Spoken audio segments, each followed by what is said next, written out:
Are you tired of your local business being buried on page 3 of Google? Fix your local SEO in under 3 minutes with Semrush. I'll show you exactly how to use Semrush Local to audit and improve your local presence. Follow these simple steps. Start by heading over to Semrush Local. Click on the Semrush Local option. Click Go to App to launch the tool. Click Automate your local growth.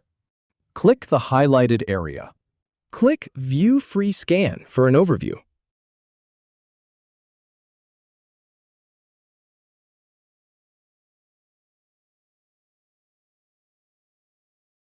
Click Semrush Local to return to the main menu. Select Directory. Click Status to check directory listings. Click Details for more info. Switch to real-time data. Click Copy Link.